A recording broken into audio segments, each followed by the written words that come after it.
You're watching the black and white period piece old lady boring movie channel. Kids! I can't find the remote and I refuse to stand up! Stay tuned for the Friday night movie, The Duchess Approved, starring Sturley Stemple-Burgess as the Duchess and Crampton St. Rumterfrabble as the irascible coxswain Saunterblugget Hamterfuppenshire. Kids!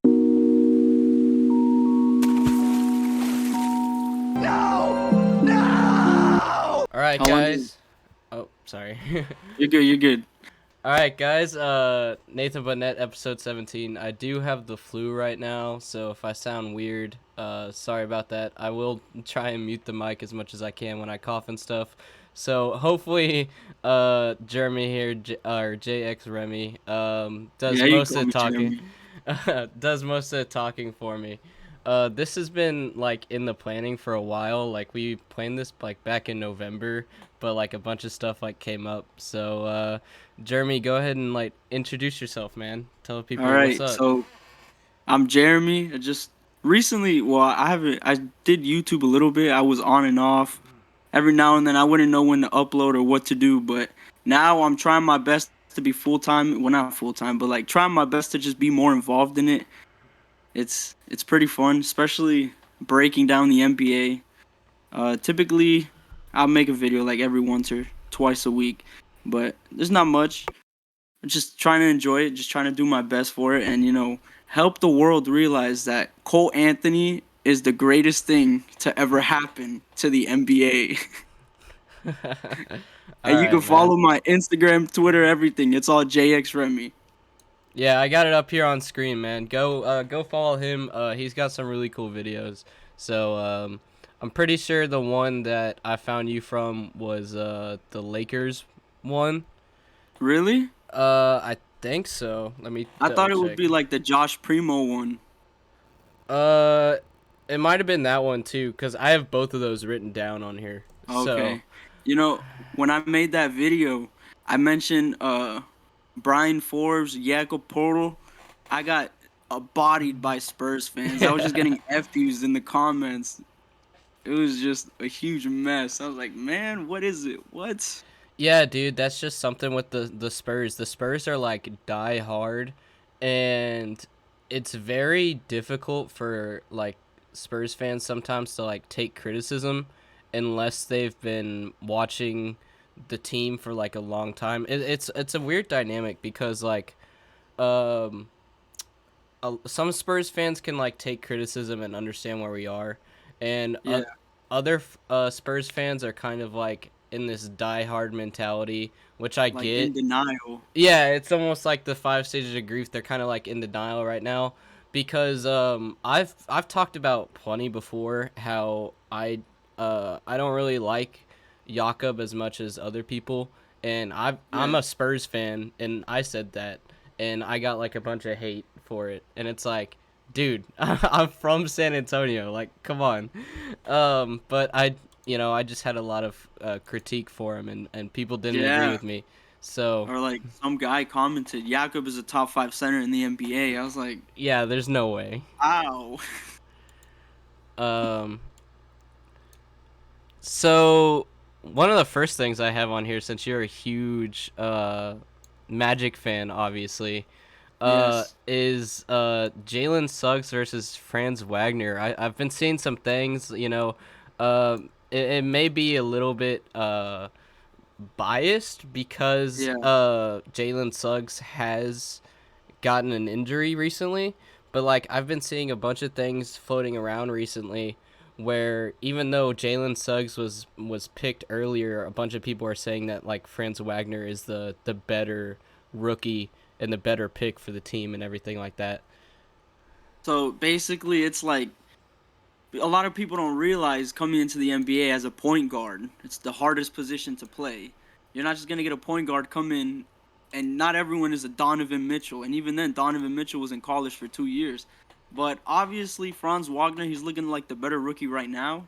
And it's just because if you watch him, he's just fearless. Like, you watch the dude play, he doesn't fear anybody. He just plays, which is one of the huge things. And I will say, the reason why so many people are so surprised by Franz, even Magic fans, is because no one expected Franz to be this good this early. When Franz was drafted, all of Magic Twitter was in shambles. Everyone was pissed. They were saying, "Oh, we should have taken Book Knight or Davion Mitchell, anyone but Franz."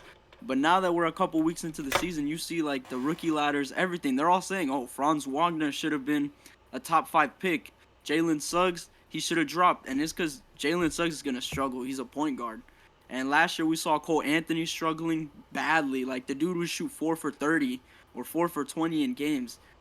It's the point guard position is just the hardest position to play. And I expected Jalen Suggs to struggle this bad, but his defense has been a lot better. I will say that it's a lot of confidence, and coming in at such a high pick, these players, they have like their confidence could easily be shattered if they don't play as well as they do or as well as they believe they can. So right now, Franz Wagner is definitely the better rookie.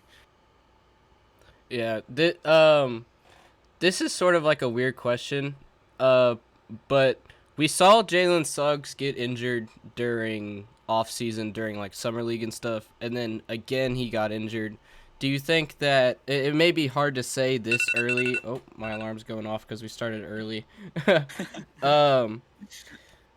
Do you think it may be hard to say this early in his career, but do you think that injuries are going to be a problem for him, or do you think this is just sort of like a coincidence type thing where he just happened to get injured and it's not something we really need to be worried about? Nah, I would say for the hand injury. Now, for Summer League, I don't remember exactly what it was, but I do remember it just sidelined him for the rest of Summer League. But in Summer League, any minor injuries, they basically sideline your rookie because you don't want to play him in Summer League as hard as you will in the regular season. The reason he got injured was Joel Embiid swiped down at the ball and broke his hand. So I wouldn't say he's injury prone. I would just say the Magic were just extremely unlucky. Everyone gets injured all the time. We're like the East Nuggets. Everyone's injured all the time. It's insane. That's fair. Okay, so I want to stick on the Magic thing for a minute before we go into like all the other teams. So this is something I talked to you about in the DMs. I'll pull it up here. Give me a sec.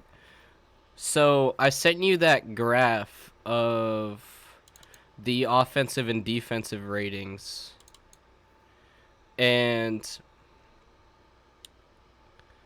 that was like a couple weeks ago, so I have readjusted it. So I'll pull it up here. Give me just a minute, sorry. You're all good, bro. Oh, my bad. My dog's barking. No, you're good. It's not letting me pull it up. Talking about this one, right? Let's see if it... Yeah, but I readjusted it. All right, so you probably put the Magic lower than. Yeah, I made a new version of it. But I'll put it in editing, so it's fine. But as we can see here, the Magic are still, even after readjusting, in the lowest quadrant with a low defense and low offensive rating. So you responded with sending me a post saying that saying something about like the Magic have one of the best offensive starting lineups. And so and so I said, so how are you so bad in offensive rating then? And you said it's because of your bench. So I want you to elaborate a little bit on that. All right. So the Magic, we traded Aaron Gordon for Gary Harris and R.J. Hampton, a young guy and a veteran player. And we have Terrence Ross coming off of our bench, right? These are two veterans that should come in off your bench, and they should provide you at least 5 to 10 points a night. Like, being honest, they're not huge offensive players, especially when you got guys like Okeke or Hampton, all these guys, young guys coming off the bench. The reason why, okay, now it's totally different. Now we just suck in general. But the reason why we were so much better is because your bench, they came in, Terrence Ross, Gary Harris, they couldn't knock down shots for their life, and then it just ended up killing the whole offensive rhythm. A lot of times in these games, you'll see the starters, they give us like a 5-point lead, we're only down by 2 points or any of this, and then as soon as the bench comes in, the bench clears, they throw the bench in, the lead or whatever, how many we're losing by, it just gets worse and worse. Like, The game against the 76ers where Jalen Suggs got hurt, you watch the game and it's like the starters are fighting to keep us in the game. We're in the game. As soon as they change to the bench comes in. They can't knock down a shot, play defense for their life, and now we're down by 10 points. Now you throw the starters back in, and now the starters are playing catch-up again. So literally this whole season has been a game of catch-up because the bench hasn't been able to be as productive as we need them to, and it can be frustrating, especially guys like Gary Harris, where you expect them to be productive. They just can't be. And, when a player is being bad on offense, a lot of times it's going to impact their defense. And we see it with Gary Harris all the time. So our bench has really been struggling, especially with the young players trying to find, their roles. Because you can't expect too many young players to become great only playing 15 to 16 minutes a night. Yeah, man, I completely agree. Because, I'm looking at... The reason I keep looking down is because, I have, stats and stuff pulled up on my phone that I keep looking at for reference. So, Hampton and Okiki, the game against the Cavs, like you said, they only have 7 and 6 points, and they're getting 20 minutes each. And it looks like it's almost kind of bleeding into, the starting lineup, too, because then, we look at the starting lineup for that game versus the Cavs, and we have Wagner only 12 points, Harris 11, Carter Jr. 19, Lopez 13, and Suggs 10. So it's if you're barely breaking double digits, then it's not going to work out. It's as simple as that. We just have this whole new system, new coach, rookies, barely any veterans. It's a huge learning curve right now happening in Orlando. Yeah, man. Okay, so that's really all I have for Magic stuff, unfortunately. The rest of the stuff I have has to do with a lot of other teams. That's fine. I can't bore everybody with Magic stuff. So something you may not know, I do a segment on the podcast. I try and do it every week called Loser of the Week. And I don't think I even have to say who the loser of the week this week is. Take a guess. Oklahoma City Thunder losing by almost 25 points to the Grizzlies. I mean, just imagine if Ja Morant was actually playing. Hold on. Was it 25 or was it 72? It was 72. Did I say 25? I meant to say I meant to say almost 75 is what I meant to say. Yes, that's I have their hat too, but I'm not gonna wear that. I'm not gonna wear that for the next 3 months. Dude, I saw somebody on Instagram just making fun of them so hard. Somebody said, "Bro, send them back to Seattle." Literally, it's weird because when teams are blown out that bad, they'll be down by 50, and then the other team just lets them come back just so that they're not embarrassed. But the Grizzlies didn't care. They just kept going. Yeah, bro. It's and people are probably annoyed at this point about how many times I referenced 2004. But dude, it was literally the Pacers and the Pistons game. Not in terms of how close it was, but the disrespect with it.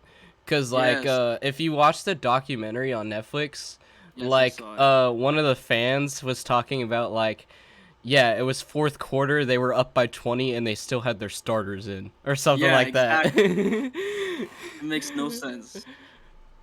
But dude, just imagine if Ja Morant was playing that game. But they'd win by 80.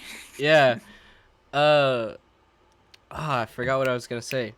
Do you think that they should move back to Seattle because they've had more success there, or do you think they should stay in Oklahoma City and then leave Seattle for like an expansion, because I know Adam Silver's been talking about he's kind of flip-flopped on it a little bit. Yeah. Like back in August he was saying like, oh, an expansion's not going to happen, and now like in October he literally was like quoted saying like expansion is inevitable or something, and he's Yeah, he talking always about mentions it. yeah, he's talking about like maybe bringing back a team in Seattle and adding maybe a team in Las Vegas and stuff like that. So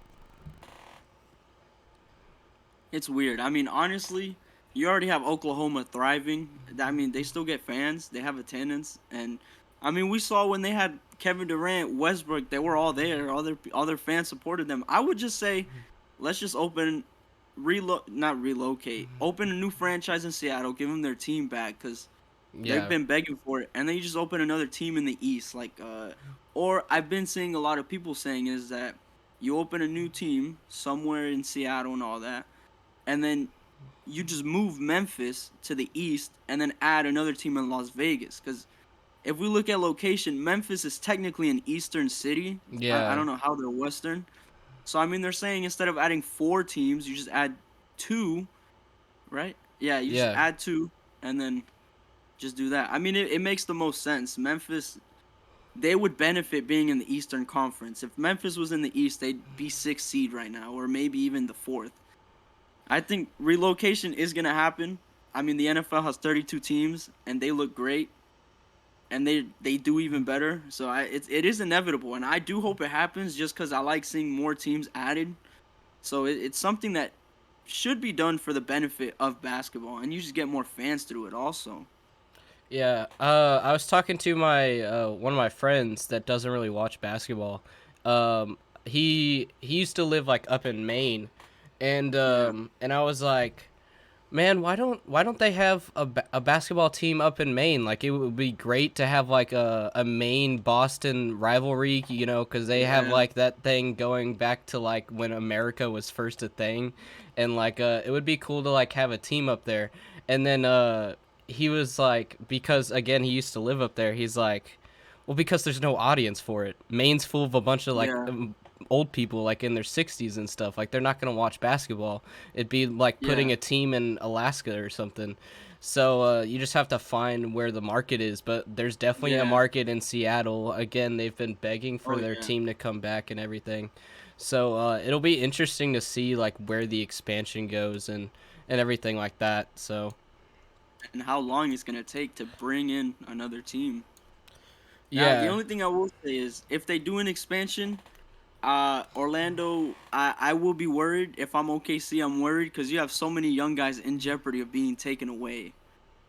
Oh yeah, that's true. I I haven't read up on like how much what Adam Silver's plan is for expansion, but I imagine it would have something to do with the luxury tax, which Yeah. I'm sure you know what that is. Basically, like the more you go over the salary cap, the more you have to pay the NBA in order for it to be balanced.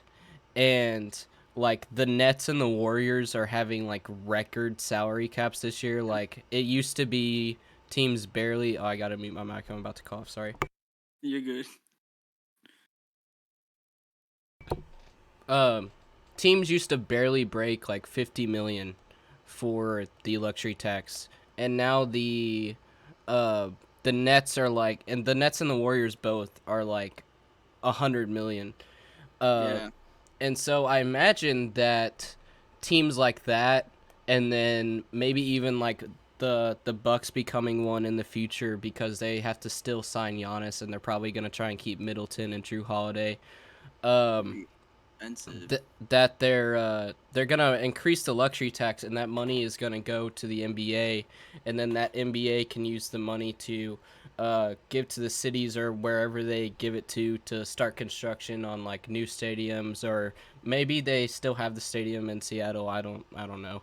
I'm unknowledgeable in that. I'm gonna be completely honest, but like use that money to bring the teams back and Yeah. everything like that. So but back to like the OKC thing, like do you think that it's time like after that basically humiliating loss for them to start tanking, or because I mean they got Josh Giddey this draft, who Josh Giddey's pretty good, but Yeah, I mean after that game that's rough. dude, I would just say, look, Oklahoma City, they're already tanking, but it's just like, how bad can you be when you tank? Like this, your players cannot be happy to lose by 70 points. Like Yeah. our teams, our players are pissed off when they lose by 10 points. Imagine if our teams lost by 70 points, knowing that they now hold the worst loss in NBA history. That's not good for your young guys coming up. It's a huge confidence breaker. I mean, obviously, Lou Dort, he's looking a lot better. I mean, a lot of people are saying Lou Dort for most improved player. You have Shea Gilgeous and Josh Giddey, but it's just like you have all these picks. They can make a move whenever they want. Whenever anyone becomes available, they can just give a team 5 to 30 draft picks, not even exaggerating, and they can make a move.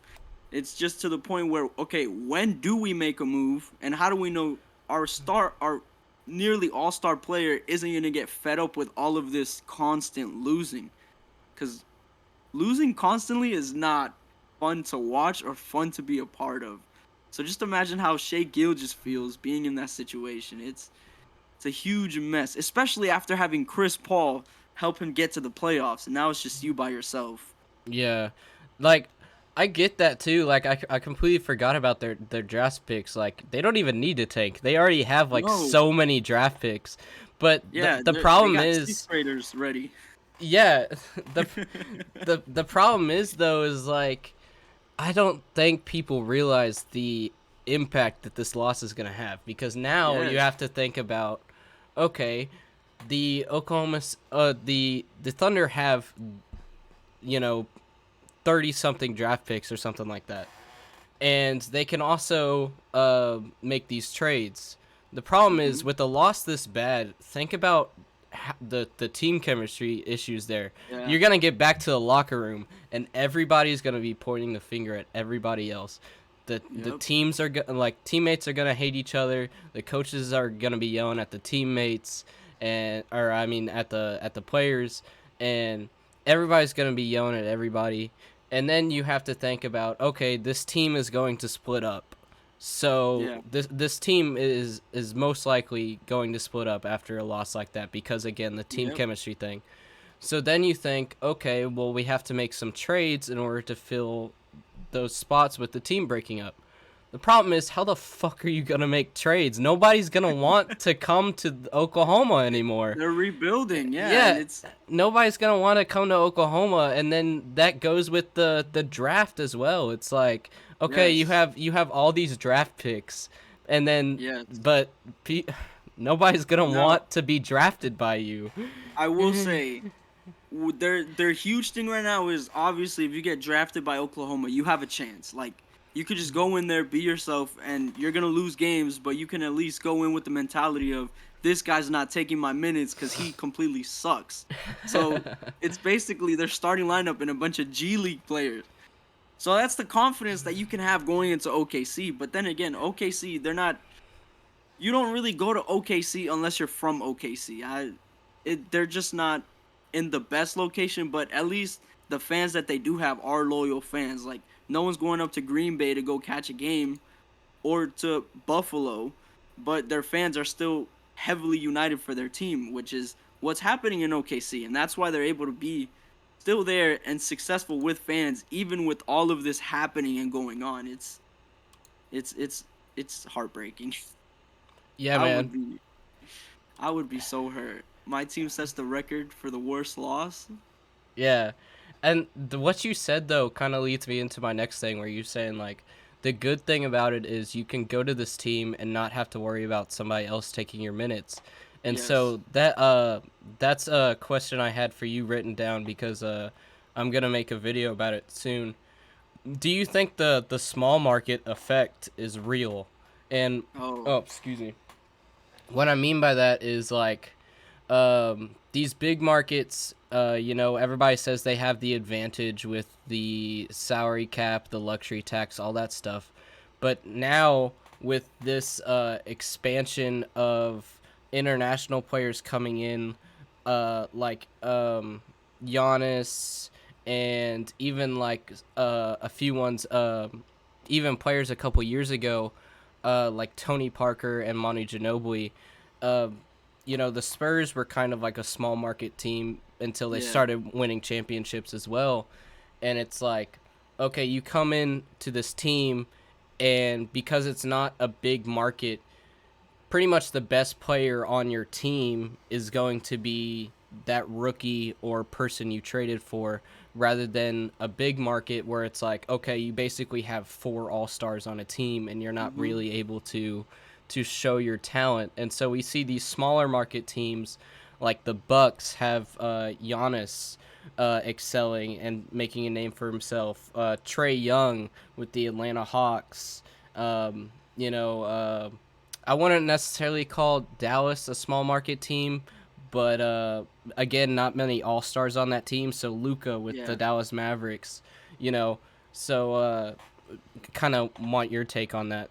So the big market thing, it's completely real. When the last time the Lakers drafted a player and he won a championship with them, being the star player, I'm not talking about no Kyle Kuzma here. I'm talking about Kobe Bryant. That's the last guy the Lakers drafted that won a championship when they did.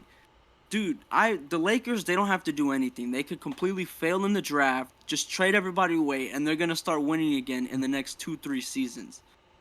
The Knicks, what have the Knicks done? They just been signing random players, and those players are playing great. Like Julius Randle, he became a great player on the Knicks. Obviously not a superstar, but he's become an all-star. And then you bring in kind of guys like Fournier, who I dislike, and Kemba Walker. Kemba Walker fell out the rotation. But we're talking about guys who are big names that you still brought them in just because you play in MSG. They play in Madison Square Garden. Who doesn't want to play in Madison Square Garden? And, like, teams like ours, our location, it matters because people aren't, and same with Damian Lillard in Portland. No one wants to go to Portland and play in Portland because it's just not that exciting of a city. Especially when you have offers from Los Angeles, New York, even or Miami. All these teams, they can easily nag or grab anybody that they want. Going into the luxury tax doesn't matter to them because they're just that good of a franchise and they're willing to pay that money. The Bucks, I was happy Giannis stayed with them because losing Giannis out of Milwaukee would have really sucked. I'm not even gonna lie, because he's basically the face of the franchise. He's the best thing to ever happen to them in I don't know how many years, since Kareem Abdul-Jabbar. Yeah. So it's just like small markets, whatever they have to hold on to him. I mean, Portland's still holding on to Damian Lillard, and we all know that time's gonna come one day where he's just not gonna want to be there anymore. It sucks being a small market because all these big markets have such an advantage over you. Yeah, I definitely think that the big market has an advantage, but like I was saying, I think the small market also comes with its own advantages. It may not be as big of an advantage, but again, I think it allows the younger players to sort of like evolve themselves more. And as these vets are getting older and start to leave, I think that them starting out on a smaller market team is definitely going to have an impact later. Like we're already seeing like LaMello on the Hornets, and again Luka on the Mavs becoming like monster players. And then you have Donovan Mitchell. Yeah, and then you have and then you can point to like a big market. Not the Lakers, because the Lakers are all old. I'm trying to think of another market, but it's like these small market. Yeah, these. So Andrew Wiggins. Andrew Wiggins might still be a bad example. Whatever, we'll use him. It's like he's kind of getting overshadowed, obviously, by Curry, Draymond Green, Klay Thompson coming back, all that type of stuff. And so the only way for him to really stand out is for him to drop like 30 points a night like he was doing the other night. Yeah. Even then, if Curry hits a half-court shot, whose highlights are going to be on the web? Exactly. And then you go to Luka. Luka's really the only player on the Mavs besides Porzingis, but Porzingis has been playing like ass. Yeah. So, I mean, he's able to grow his game more. And so whenever these vets start to retire, like LeBron's already getting up there in age and people are saying he's injury prone now. And then you have Kevin Durant's going to retire soon, I'm sure. Russ may retire soon. Chris Paul may retire soon. So then you have to start looking at these younger players that are going to fill those spots, like Andrew Wiggins, Devin Booker, who's going to be the new face of the league. And these smaller markets are making these players able to grow their image more than having to compete with these all-star veterans that have been here for a while is basically the point I was getting at. And, I mean, you look at LeBron. Where did LeBron start off at? In Cleveland. Yeah. Who put Cleveland on the map? LeBron. So it's... Exactly. That's the players that change these small markets. And even then, we saw LeBron leave because he couldn't win in Cleveland the first time. It's very difficult for a small market to put together a great team without spending as much as they do, because in the NBA you win with money. If we're being honest, you need money to win. And it's something that sucks. And like what you said about Andrew Wiggins, I would say one of the best examples you could say is Dwayne Wade and LeBron. Obviously we all know Dwayne Wade is amazing, but Dwayne Wade never won an MVP. And when you talk about that Heat team, who's the first guy you mentioned? Yeah. So the overshadowing is huge in big markets, even if you're the guy who was there before this superstar got here. I completely agree, man. So going back to the Spurs thing, I watched your Primo video, and you were kind of like, it seemed like you weren't really leaning one way or the other. You were saying, well, you were kind of 50-50. You saw his pros and saw his cons. Yeah. So Spurs fans were debating whether or not we should keep him in the G League, if we should have him in the G League this year, and then we assigned him to the G League, and then I think it was Devin Vassell got injured or something like that. It might have been COVID, I don't remember.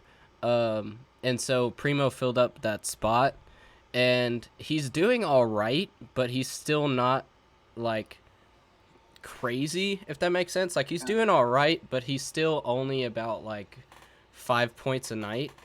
But I mean, the other night, even though he only had like 5 points, he had like 4 blocks, and he's a shooting guard. So I mean, so my question to you is, Spurs fans were already debating, do we put him in the G League this year? Now people are talking about, do we keep him in G League another year? I really don't want to do that because I want to keep him on the court, but I can see an argument for why. So I know you're not really a Spurs fan like I am, but I want your take on it. Like, where do we keep Primo in the G League, or do we give him more NBA minutes, especially with the Spurs being so competitive with their minutes on the roster? I mean, look, as a young guy already, it's difficult coming into a Greg Popovich system because he likes polished players,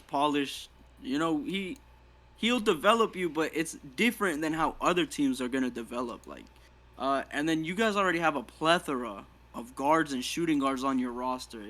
Young guys, too. So it's like, where do you squeeze in minutes? And it seems like the only way he's going to get minutes on the Spurs is if someone's injured, as we just saw.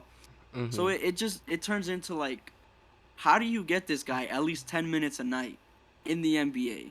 So I can see the point of, hey, let's just put him in the G League, let him play a little bit, and then we'll bring him back, and then we'll let him play. But then it's like, yeah, going to the G League does help, but it's not the same as playing in the NBA. It's miles different. Like, the mistakes you make in the NBA probably won't cost you in the G League. So, like, for example, if I have 2 turnovers in a row, the other team probably won't score on those 2 turnovers. In the NBA, they're going to score on those 2 turnovers. So I need to take care of the ball more.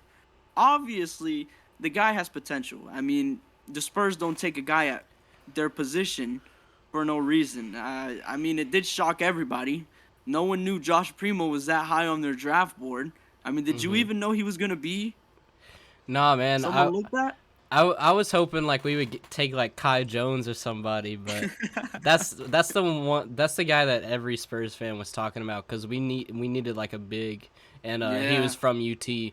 But the thing with Primo is like he wanted to be a Spur, and I made a whole video about him. It's like one of my highest viewed videos on my channel about like I like took a step back after watching the draft because like I was a little mad that we got another guard, but then like I started looking at like film of him and like his stats, and I made a video saying about like how Joshua Primo can actually like bring the Spurs back to being like a playoff team and everything because he has a catch and shoot, he has a phenomenal three, and he has amazing lateral quickness and just drive with him. Like he has so much effort, it's insane. And again, like he's a shooting guard and he has 4 blocks. Like that's nuts to me.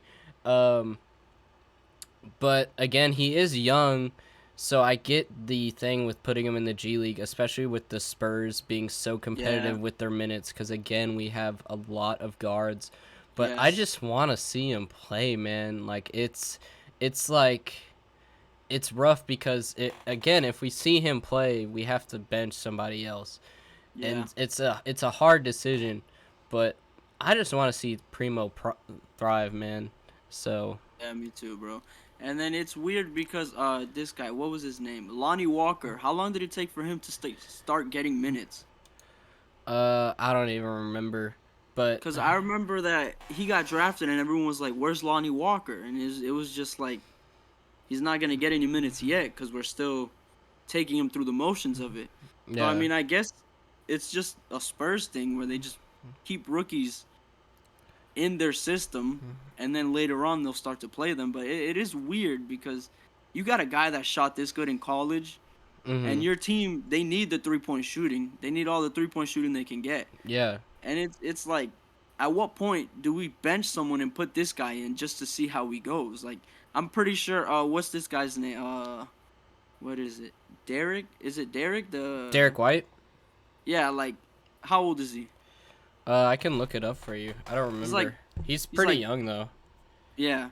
So, like, for example, a guy like Derek White, or a guy like, obviously you're not going to bench DeJounte Murray, but a guy like Derek White, he has his potential, but you could have him and Primo competing for their minutes just to see what Primo can do. Because at this point, it's just whoever gets injured, Primo will take their minutes. And that's inconsistent minutes like that doesn't help anybody get better in the NBA. So I hope he can get his minutes and he can get his runs and they can run plays for him so he can like learn how to play. Especially with how the Spurs are. If we're obviously, it's going to be extremely difficult to even make the play-in tournament in the Western Conference this year. And it's like, we have nothing to lose playing this guy. Obviously, it's going to be an extremely difficult season. We might as well just let our guys run and see what we have in them. Obviously, it's super early in the season. You don't want to start off like that. But once you get to, like, the midway point where you realize, or you know, that point where teams are like, all right, we can actually make the playoffs. Let's actually try. If the Spurs are in that position, then you just keep doing what you're doing. But if you know you're not, then you might as well just let the guy get some runs and see what you have on your hands. I mean, that's why you drafted him. Yeah, I think one of the Spurs' biggest problems, besides like 3-point shooting and everything, is consistency. You know, it's the thing that the like a bunch of Bucks fans and NBA fans like were giving Chris Middleton shit for during the finals, because like some nights he'd be shooting like Kobe, and then like other nights like people were saying like he's building mansions out there. Yeah, people were saying like on some nights that he's like MJ, and then on other nights he's shooting like 0 for 13 or something. And playing no defense. Yeah, and like our Spurs are kind of acting like the same way. Like there's other nights where we I'm pretty sure it was Derek White again, or it might have been DeJounte Murray, one of them, like shot like 0 for 10 or something. and then we have nights like the other night where we beat the fucking Warriors. Like, it like makes what's no going sense. on? It makes no sense. And it's like kind of like leaking over into Primo too, but I think it's with Primo, it's more of just a thing of him being young, Yeah. because like he'll have nights where again he has like a 40% three, and then like I forget what game it was, but he shot something like 0 for 4 from 3 or something like that. So it's like he's still gonna have some mistakes, but yeah, I want to see him make those mistakes in the NBA because, like you said, it's like there's some mistakes in the NBA that have more impact, and so you're more able to notice them and change them than in the G League. You know, it's like this might be a bad analogy, but it's like if you're writing writing like a document for like school. Yeah. And you mess something up, it's like, oh, okay, you get like a few points off your grade and whatever. You might get a B instead of an A. You get that. You have to make the same document at an actual job, and it's not like it's a few points off your grade. It's like you get called into the boss's office and everything. Yeah, you might even get written up. Yeah, so. I mean, the Magic struggle with this too. Inconsistency is our biggest killer for both of our teams. Like you said, you guys beat the Warriors. We beat the Utah Jazz. Literally, all of our wins are against teams over 500. We beat the Knicks twice. We beat the Timberwolves. We beat the Jazz. And who was it that we beat recently? We beat them, and then let me look it up. We beat this good team, and then we play against the Rockets and lose. It makes absolutely no sense how inconsistent our teams can be. And I guess that's just something you have to live with a young team. Yeah. One day they're gonna make shots, the next day they're not. Like there was a stat that came out about the Magic where in the first quarter they were shooting like 20%, and then in the next three, it was against the Nuggets. They shot like 60% in all 3 quarters. And then the next game we lose to the Rockets. It makes no sense. And even the Rockets, same thing happens to them. They beat they beat the Bulls. Because they were just hitting threes constantly. And then the next game, they can't hit a single three. Even though the Rockets are like on a 6-game win streak. Yeah. I like how you pointed it out because I didn't even realize it. I think it might just be like a lot of the teams that are inconsistent right now are like the younger teams. Yes. Like the Spurs and like the Rockets. The Rockets team is basically like all rookies right now. Oh, yeah. So... And Christian Wood. It's just Christian Wood and rookies. Yeah. Which, I mean, I might see a trade coming for him. Honestly, if you're Houston, you might as well trade him, see what value you can get out of him. I don't see too much winning in the near future for them. So, hey, you could get more draft picks. You could get a young guy for him. You could get some good value from Christian Wood. They didn't worry about John Wall before Christian Wood, though. Yeah, that is true. It's very true. They don't even know if they're going to play him or what. Yeah. I mean, do you think they should play him, realistically? No, because even if they go for, like, the what was it, the lowest win-loss in history or something somebody was predicting the Rockets to have, I mean, think about the draft picks you're going to get from that. Yeah. So... You already have, like, all rookies. You might as well just keep going and then have a complete rebuild. I mean, the whole point of you trading Harden was, like, to get these draft picks. So it's like, why waste them now? Your rebuild, yeah. Yeah. I did see some points people were making. Oh, maybe you play John Wall so he can help Jalen Green see what good shots look like what shots to actually take. And when you have a good point guard next to you, which I guess is a good point, but then again, it's like, what if you play John Wall and then he has a season-ending injury, or you win too many games? Now it's like, well, the value we did have completely ruined now. What do we do now? Not even that though. It's like it's an argument of seeing versus doing. It's like okay, I see your argument of watching John Wall make good shots and what a good shot looks like, or you can just have him, Jalen Green, on the court and actually making those shots and seeing what mistakes he's making, you know. So, or do they just buy him out? I think they might just think- buy him out. Cause I mean, I would buy him out. What's the point of having him here if we're not even gonna do anything with him? Yeah. And that money is not going anywhere. They're not gonna get a free agent anytime soon. Yeah. It's just weird. It really is. All right. One of the other things I have on here, probably the worst take from Stephen A. Smith I've heard from a while. They get worse and worse. He said DeMar DeRozan and Zach LaVine aren't a good duo. So I want your idea of who the best duo in the league right now is, because I think it's between what was it, Rudy Gobert and it's between Rudy Gobert, DeMar DeRozan and Zach LaVine, and who was the other one? Shit, I don't remember. I'm sorry. I would say, all right, I would be honest. When the Bulls got DeMar, I didn't believe in them. Because DeMar on the Spurs was different than DeMar on the Bulls. Mm-hmm. And it kind of sucks to see now, because it's like, was DeMar DeRozan holding out on the Spurs and not playing as well as he is now? Or was it just that the system didn't work for him?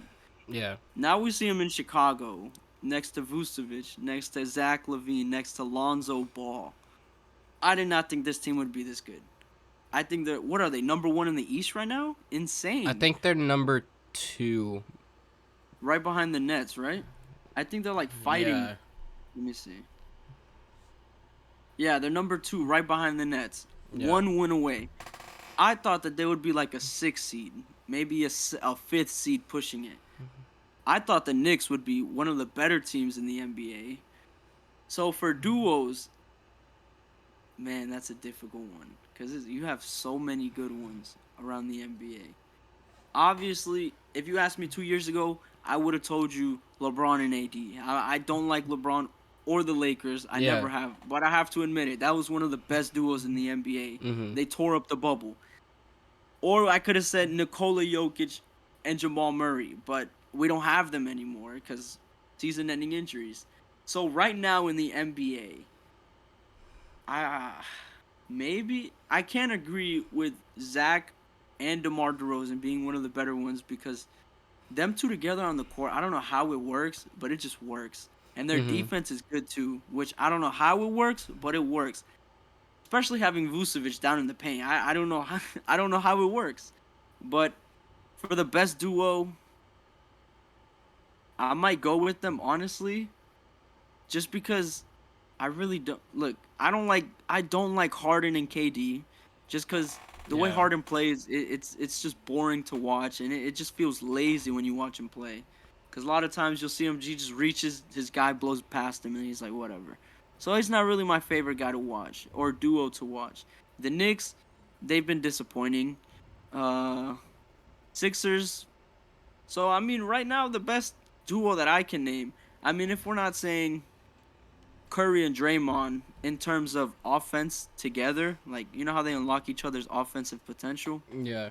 You could argue for them, but honestly, I have to go with DeMar and Zach, because every other duo in the NBA, they're either injured or something's just not working out for them. Like, maybe it could have been PG and Kawhi, but we don't have Kawhi this year.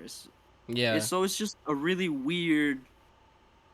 And you could argue Donovan Mitchell and Rudy Gobert, they're having phenomenal seasons together, but again, it's just a weird year in the NBA this year, I will say. Yeah. I think the only other one that's really up there, like I said, is Rudy Gobert and Donovan Mitchell, because I really like when with the duo, it's like one is defensive and one is offensive, and you kind of see that with Steph Curry and Draymond Green. And you know, Rudy Gobert has like 3 defensive player of the years, and he's like might even win a 4th here soon. And then you have Donovan Mitchell that has like his shooting ability. And then, like, again, we can throw up the image I was talking about before with the offensive and defensive rating. And we don't need to go there. like the Utah Jazz has one of the highest offensive ratings right now, and doesn't have the lowest doesn't have the best defensive rating, but is up there with like the Warriors and the Suns and stuff. So, but even with their defense, you know it's gonna come around. They have so many good defenders on that team. Yeah. And everyone plays defense in their starting lineup except for like Joe Ingles. But even then, they got 4 other guys. Donovan Mitchell, he was a great defensive player, and he still is. Even though he's undersized, he's still pretty good on defense. Mike Conley, he's getting a little bit older, but he can still keep up with them. Now, I do know Royce O'Neal is their primary defender, and the Jazz are a good team because they have everything that you really need to be a good team. Now, if the Jazz played in Los Angeles or in New York, people would be saying they're going to win a championship. Their location really affects how people view them and how the media thinks about them. So.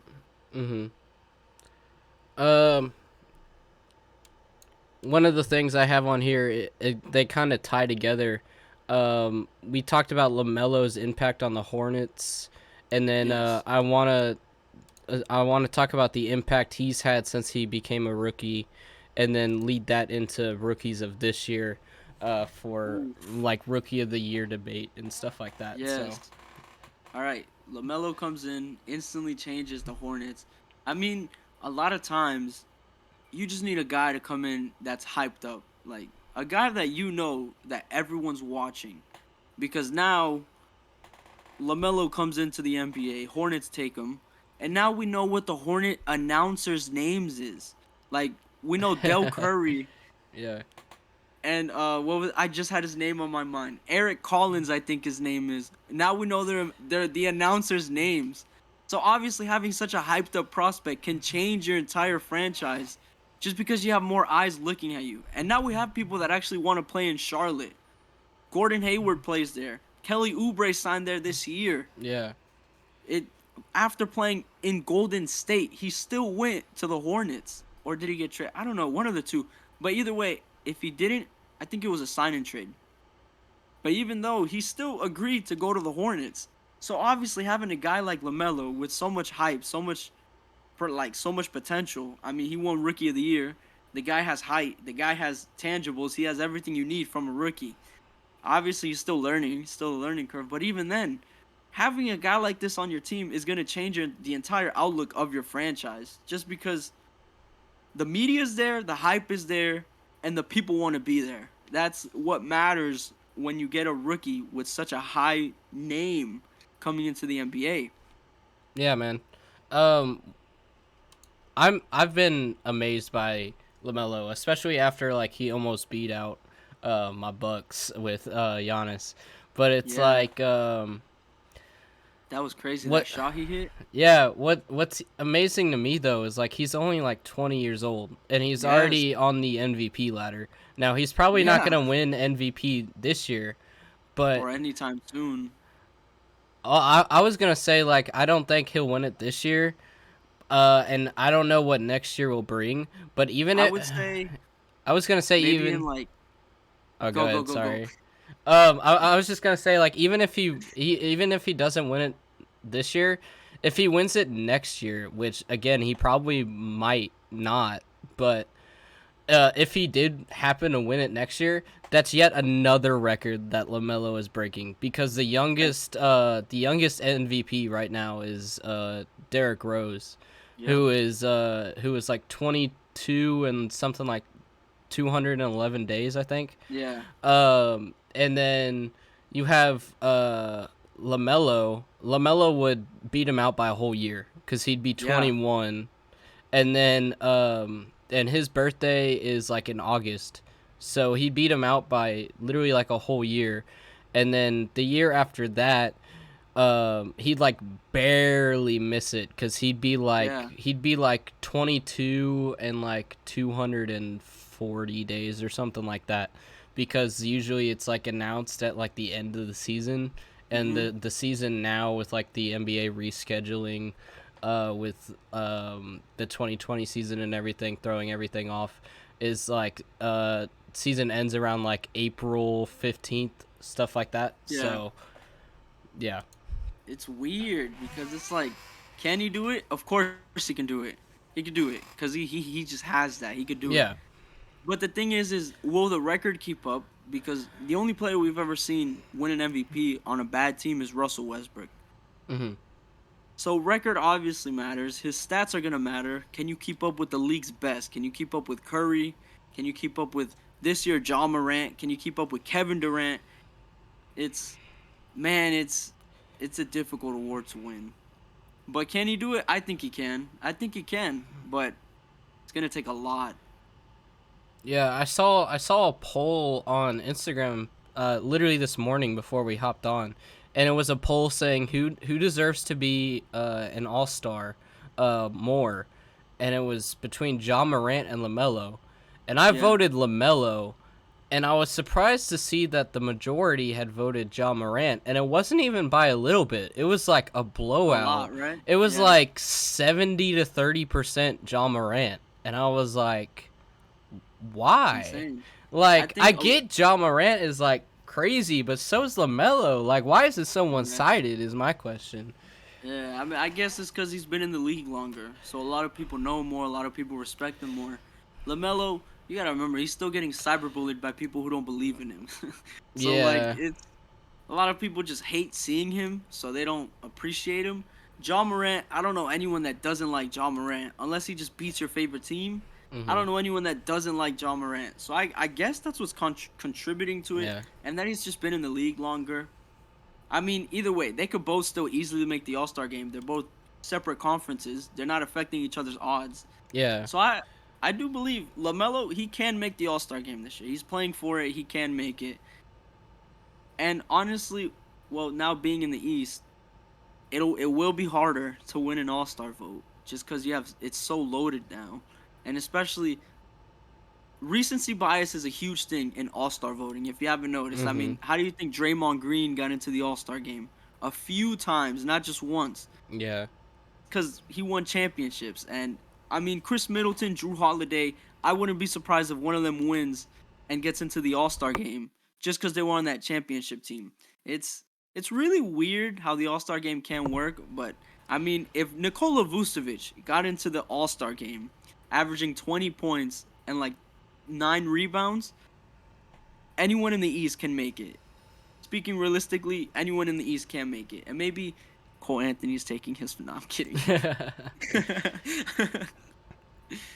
Well, since we've addressed LaMelo and John Morant, now let's talk about the rookies of this year. Oh, You know, something that surprised me is like everybody was kind of counting out Evan Mobley. Like towards the yeah. beginning of the season, everybody was just talking about Cade and Jalen Green, and now Evan Mobley is like, you know, he was even saying towards the beginning of the draft, like, I don't know why people aren't talking about me. Like, I'm still the number 3 pick, and like I'm nowhere in the news cycle. And so he gets drafted, and he's like he's playing almost like another Giannis, you know. He's he's getting crazy blocks, crazy drives, and I even said something that seemed a bit controversial. I said I think in the next few years he can win Defensive Player of the Year. And I think he can win Rookie of the Year this year with everything that he's doing. So I just wanted your thoughts on it. Dude, he's a beast. Evan Mobley's a beast. And look, I'll be honest with you. If Evan Mobley, if for some odd reason would have fallen to 5 to the Magic, I would have been happy taking him. Even though we have Wendell Carter and Mo Bamba, Evan Mobley's a great player. And you could see it coming into the NBA draft. A lot of people, I don't know what it is, but a lot of times they're not really too hyped up on a center. I mean, DeAndre Ayton, remember when he was the first pick? No one even talked about him. No one talked about him, or really, I don't know. Not a lot of people hype up the centers that come into the NBA. And Evan Mobley was a victim of that. I mean, obviously, right now, for my Rookie of the Year, it's either him, Scotty Barnes, which I hate saying, but Scotty Barnes, and who's the third guy? Who could I put? And for 3, I don't really know. That's right now. It's for sure between Scotty Barnes and Evan Mobley. But I have to give it to Evan Mobley. And look, I will say this: before Jonathan Isaac got injured, you know, I keep bringing up the Magic, but before he got injured, he was a top 5 Defensive Player of the Year candidate. before he got injured. Then injuries happened in 2020 and derailed the whole season for him. If Jonathan Isaac could do that in his, what was it, third season after we made it out the playoffs against the Raptors, in his third season, he has potential top 5 to win Defensive Player of the Year. Evan Mobley could easily do that, playing at the center position. And Evan Mobley can switch on players. He can switch. And I guess one of the huge things was, how do you play Jared Allen and Evan Mobley and split their minutes? And the answer's simple. Just play them together. It's working. Yeah. So I never understood what's the huge problem in today's NBA where you just can't run 2 centers together. Yeah. I forget which player it was, but you just made me remember a funny joke from Kenny For Real, if you watch him. Oh yeah, I love Kenny. And he was talking about the Cavs and like their all big guys roster. Yes. And he was talking about that. And he was talking about how the Cavs were like, "Oh, we're gonna play this guy at 3," and he's like, "Yeah, no, you aren't." And he's like, "Apparently they are, and it's working out." It's like run Darius Garland with Kevin Love, Lauri Markkanen, and your 2 centers. See where that takes you. Yeah. I mean, if 7-footers can play small forward, they actually can. Yeah. You can't tell me they can't because Giannis plays every position except for shooting guard, but he can play any position. I mean, if you have 3 7-footers that can play together, which is what the Magic are gonna have, you know. If you have them all that can play together, you're unstoppable. Who's gonna score on you? It's just the paint presence is gonna be insane. And then what I really like about having a center at the 4 position, which the Magic are doing with Mo Bamba, is your more athletic one, you have him roaming around the paint. So, for example, you have him attached to a 4, but like he's not playing as aggressively on that 4. You have him roam so that he could get those easy blocks, which it seems like what the Cavs are doing with Evan Mobley. You let the guy roam free, and then you just let him attack shooters, and he's going to get his blocks from it because you already have to worry about Jared Allen blocking your shot. And then as soon as you go up with your layup, Evan Mobley smacking your shot. They have both sides of the rim covered, and the guy's a beast. He really is. Yeah. But I will say, my favorite rookie from this draft, well, one of, I have a few, it's Scotty Barnes. I have to be honest. I'm really liking how he's playing. Yeah.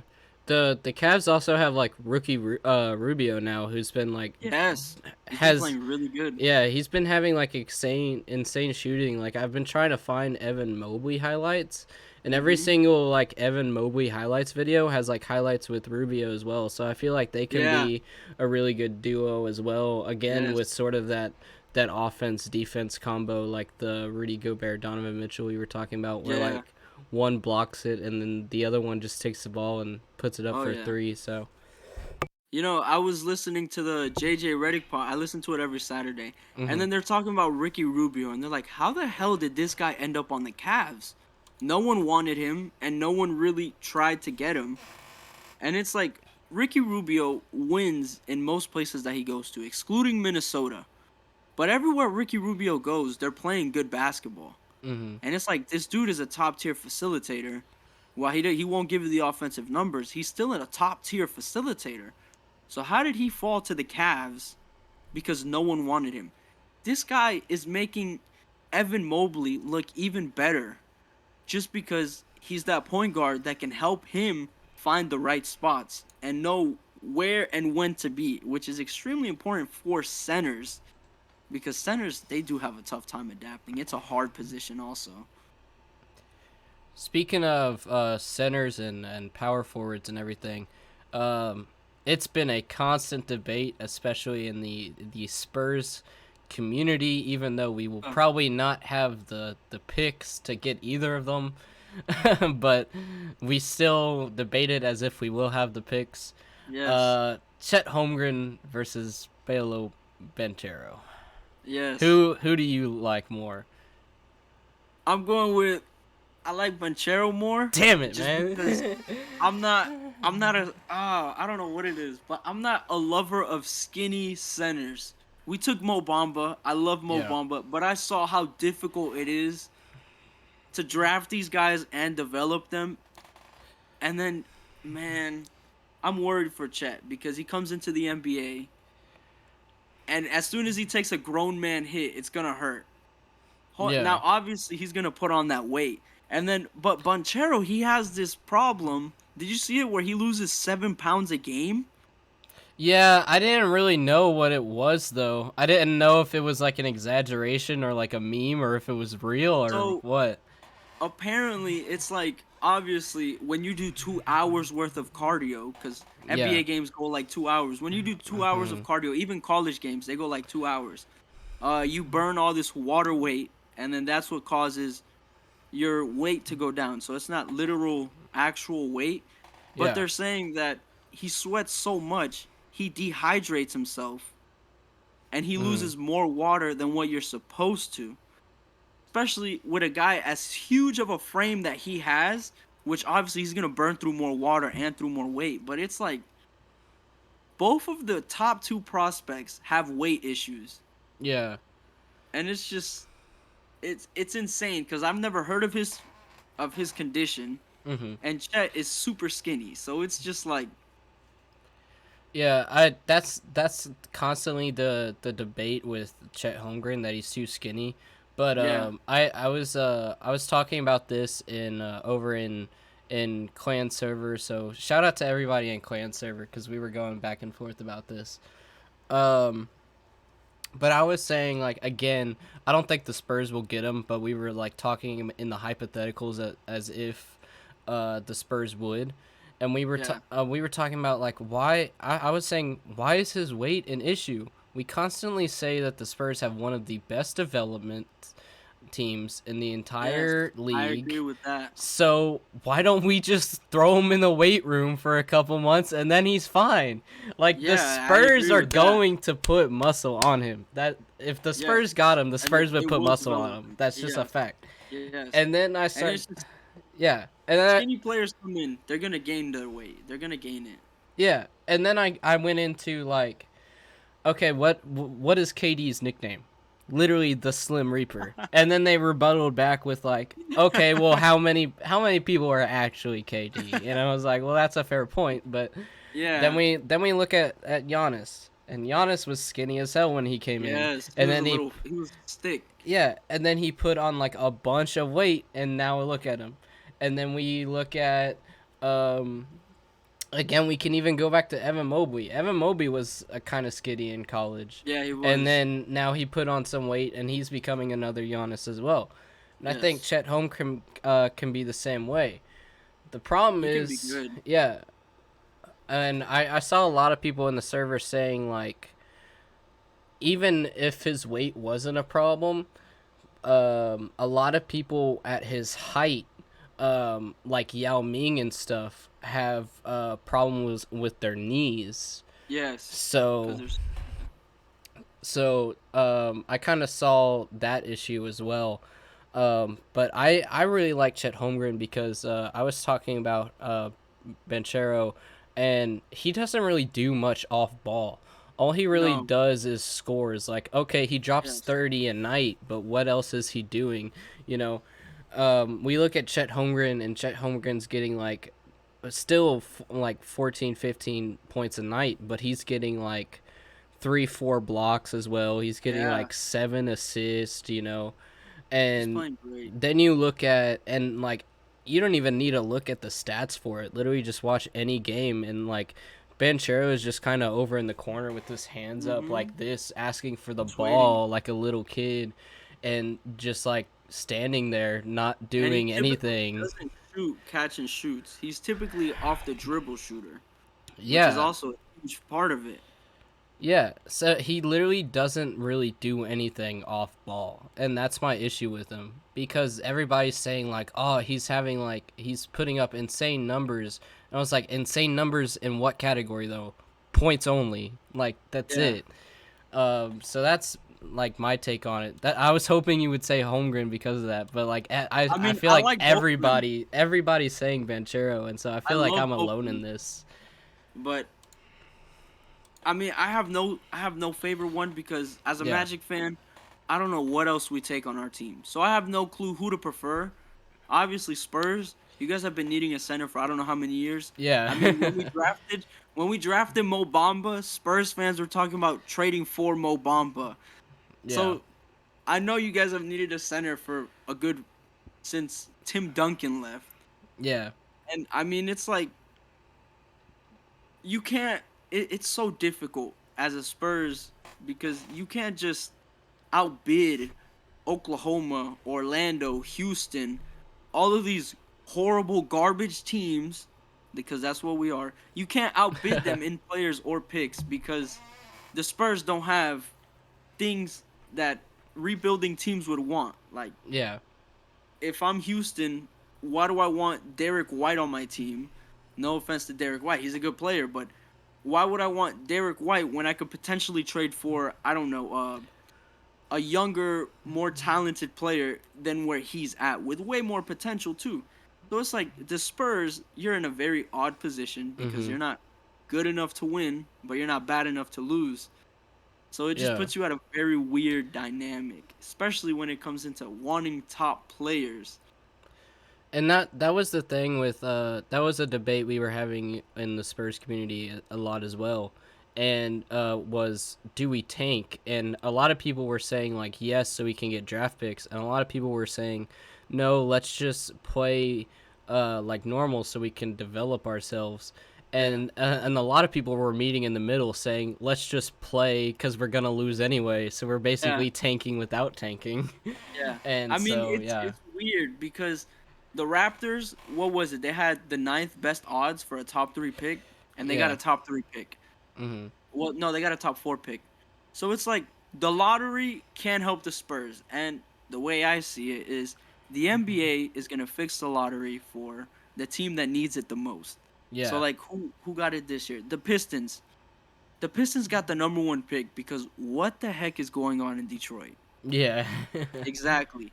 Why did Memphis and New Orleans get top 2 picks to get Zion and Ja, 2 franchise players? And now look at how much we're talking about. We're talking about those franchises. It's just eventually the NBA, they just step in and give people a top pick. So maybe the Spurs will get lucky with that. And maybe even, the team that I see with the same position as the Spurs is the Pacers. Yeah. Where it's just like too good to be bad and too bad to be good. So it's just. Yeah. And I will say, tanking sucks. Because we've been tanking for Lord knows how many years. And last year, when we fell out of the top 3, where we were projected to be, a stat came out about the Magic and how the last time we ever jumped up in the NBA draft was when we got the number 1 pick 2 times in a row to draft Shaq and Penny. So it's like tanking, it can work, but it's extremely difficult. Yeah. I mean, the 76ers tanked, and, like, they got Embiid, but then they also got Simmons. So it's like... Yes, and Markelle Fultz. Yeah. And what did that do for them? Yeah. And, like, with the Pacers thing, I talked about that with CJ Hoop Talks on, like, a past episode, and we were talking about, like, the same thing. It's like their problem is they're just kind of in neutral right now. Yes. Just kind and of, the Magic were there. Yeah. And it takes a lot to blow up your team, but there's times where you have to do it. Like, we had to do it, and it sucks, but there's just times where your team isn't going to make it, or your team isn't, you're just stuck in purgatory, and it's like, you have to make a move, or you have to do something. Yeah. Well, that's really all I got, but first, I need to send you what I made you, so give me just a sec. Oops, sorry. For the surprise? Yeah, hang on. I gotta figure out how to message you. All right. My phone number is... No, imagine. Nah, bro. Hang on. I gotta go to the direct message. There we go. All right, hang on. Now let me put these in here. Let me turn off my Discord window for a sec so I can put these files in here. You gave me the St. Louis Tigers, which I didn't know was already a baseball team. So I had to... It's the St. Louis Cardinals and the Detroit Tigers.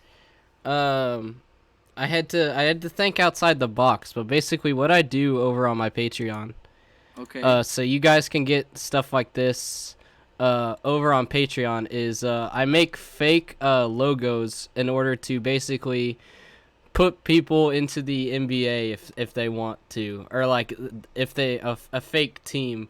So like I'll put them in. I'll put some of the ones that I've made up on screen and editing, but I made one for myself called the Tokyo Kyuubi, which is from Naruto, and then stuff like that. So I went with the orange and purple because I didn't want to do the cliche orange and black, and I had to think outside the box with the Tigers. So I have the arch in there for St. Louis and all that good stuff. There's some with claw marks for like if you wanted like an aggressive logo, and then there's like some more tame ones in there. So yeah, man, I made a few different iterations because I didn't know which one was better. So I should have gave you some crazy one, like the Mexico City narwhal, something just that makes no sense. Bro, whenever I get crazy stuff like that, though, it's actually like easier for me somehow because I like it whenever like stuff stands out. Like again, like the Tokyo Kyuubi. Let me see if I can send it to you. I mean, it's easier because there's nothing else that it looks like. Yeah. Here. This one's the Tokyo Kyuubi. Exactly. Like I didn't want it to look like something somebody else could do. So Did like you send it on Discord? yeah, I sent them all on Discord. I wanted to see your reaction to them. All right, let's check it out. That Tokyo Kyuubi one like is pretty much all drawn by hand. The tails are drawn by hand at least. That's impressive. The cherry blossoms I got a PNG for, but people won't know that, you know. No, but this is dope, man. yeah. Especially So with the purple and gold, well, orange. yeah. So these like I said, if you want a logo like this, guys, you can go over on Patreon. I have a few different tiers. I know I don't have that many subs right now, so asking for Patreon may be a bit of a reach, but it's We'll get there. We'll get there. it's only $1 for the lowest tier, and then $5 for a bunch more stuff like March Madness, fantasy basketball, all that good stuff with me, and then $20 for commissions like this. So That's pretty dope. that's really all I got. So let me go back to this. Hang on. All right. So I also saw on your Instagram account you have like a business or something like that selling bracelets. So do you want to talk about that for a sec before I end it out? Little bracelets. Look, here. I make them by hand. It's like a little business I have. Nah, it didn't. Look, this is the newest one with a snowflake on it. I just make bracelets. The page is Eternal Ties. We have our Instagram page. That's where you order from it. We did have a website, but we have to maintenance it, and we're revamping everything. So, yes, I do have my little bracelet page. This is $6. This one's $5. It's just something to bring in more money and something I enjoy making. So, just make sure to sponsor me when you get big. remember who was the first to shout you out on YouTube. Nah, I'm kidding. Remember whose podcast you were on. Just yeah, exactly. All right, well that's all I got, man. Do you have anything else you want to add or no? Cole Anthony is the face of the NBA. All right. Okay, you come in to this team, and because it's not a big market, pretty much the best player on your team is going to be that rookie or person you traded for. Yes! Yes!